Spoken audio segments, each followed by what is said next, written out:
har kim o'z yo'lidan yuradi. Ammo bu yo'llarning barchasi baribir hech qayerga eltmaydi. Demak, hamma gap yo'lning o'zida. Sizning undan qanday yurishingizda.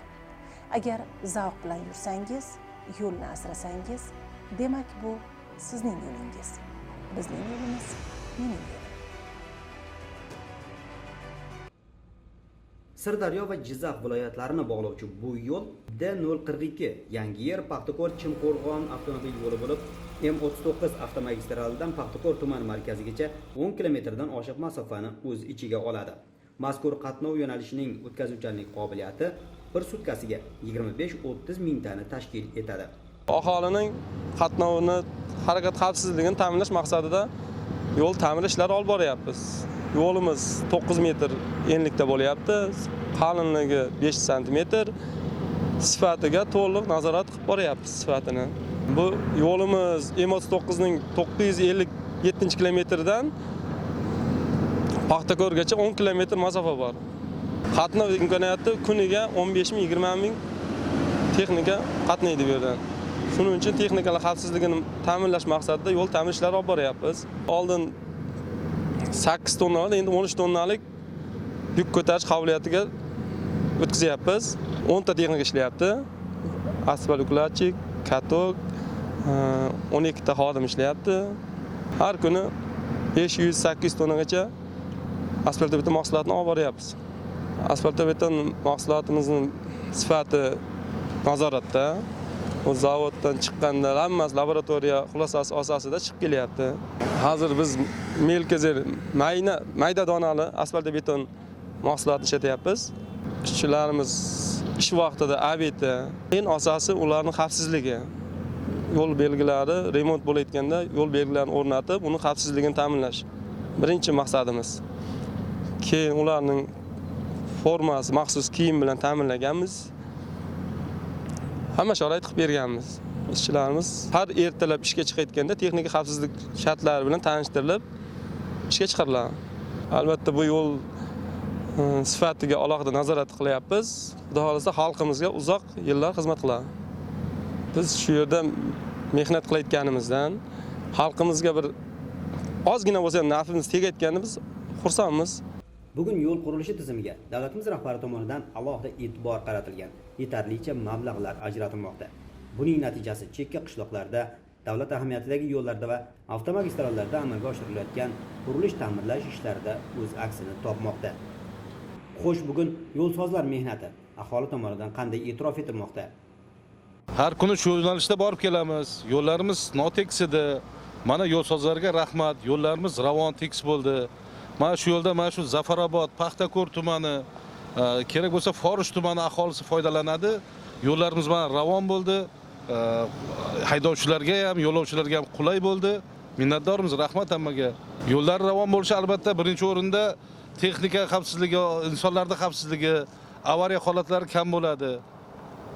Bundan juda minnatdor xalqimiz, haydovchilarimiz hammasi xursand. Jizzax viloyatida yo'lsozlar tomonidan mana Paxtakor Jizzax yo'nalishi bo'yicha yo'llar ta'mirlanyapti. Juda sifati zo'r, oliy darajada bo'lyapti. Bundan ham xursandmiz, rahmat deymiz. Ichki yo'llarimiz ham xudo xolasa yaxshi bo'lyapti. Yo'llarni sozlashyapti. Bundan ham xalqimiz juda minnatdor. Yurtdoshimizga, shu rahbariyatga rahmat deymiz, minnatdormiz. Yo'l quruvchilarga birinchi o'rinda katta rahmat deymiz. Men kecha demay, kunduz demay, mana hozir yomg'ir yog'ib turgan bo'lishiga qaramasdan o'z ishlarini fidoyikorona davom ettirishyapti. Rahmat deb qolamiz. Paxtakor tumanida yashayman. Mana shu yo'lda har kuni kelib ketamiz. Mana yo'llarimiz hozir yaxshi, juda ham ravon bo'lyapti. Tekis bo'lyapti. Ayrim chuqur joylari bor, yo'q bo'ldi. Mashinalar ham qiynalmay yuradi aka. Yo'llarimiz juda ham yaxshi bo'lyapti. O'zgarishlar katta. Bundan ham ravon bo'l, bundan ham chiroyli bo'lsin. Oldin o'nqir-cho'nqirlarda, changlarda yurardik. Mana hozir mashina ham toza, odamlar ham charchamay, haydovchilar ham charchamasin bemalol yuribdi aka. Yo'lsozlarimizga kattadan katta rahmat. Ishlariga yana rivoj. Kechasi ham ishlayapti ular. Rahmat ularga. Albatta, yo'lni ta'mirlash va saqlash ishlari asosan yo'lsozlar zimmasiga yuklatilgan. Yo'lni asrash esa har birimizning insoniy burchimizdir. Yaxshi, endi o'zgarishlar yaxshi bo'lyapti. Mana asfaltlar, yo'llar tekislayapti. Mana shu Yo'lchilarga rahmat. Yangi kulachik, katok haqiqiy texnikalarda yotqizyapti asfaltlarni. Yaxshi katat qilyapti.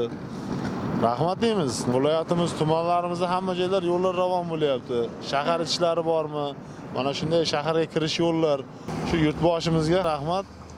Mana shunchalik davlatni e'tiborga olib, hamma joyini yaxshilab, yo'llarni ravon qilib, xalqni o'ylab, texnikalarimiz qiynalmay, inshaalloh Xudo xolasa endi yaxshi ravon yo'llarda yuradi endi. Qiyinchilik bo'lmaydi mana. Rossiyada ishlaganmiz bu sohada, men ham tushunaman pulni. Yaxshi, hozir qarab turibman. Biz ham xuddi shunday asfalt yotqizardik. Niyatimiz shuki, uzoq yillarga chidasin. Nima deymiz? Nimalar qilish kerak asrash uchun? Asrash uchun endi imkon boricha texnikalarda, misol uchun katta texnikalar, mana bizning davlatimizda traktor texnikalari ko'p. O'shalarda orqasiga taqiladigan sunalari bor.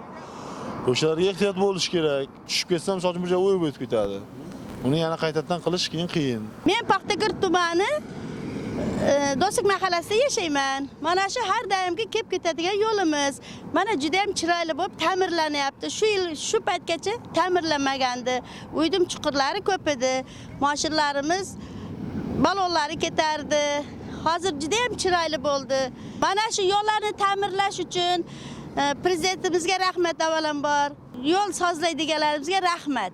Mana shu yo'llarimiz Xudo xolasa, yo'lovchilarimiz mana katta mashinalar yuribdi, qatnaydiganlarga ko'p yillar xizmat qiladi. Bu yo'lni saqlash hammamizni insonlarni vazifasiga kiradi. Katta mashinalar mana shu yo'llarimizni buzib boryapti. Ortiqcha yuk olmasa juda ham yaxshi bo'ladi. Tekin haydasin. Bu yo'llardan bir kunda minglab mashinalar o'tadi. Yo'llarimizni saqlashimiz kerak. Shunda yo'llarimiz buzilmaydi. Hamma e'tiborli bo'lish kerak. Yo'l xalqniki.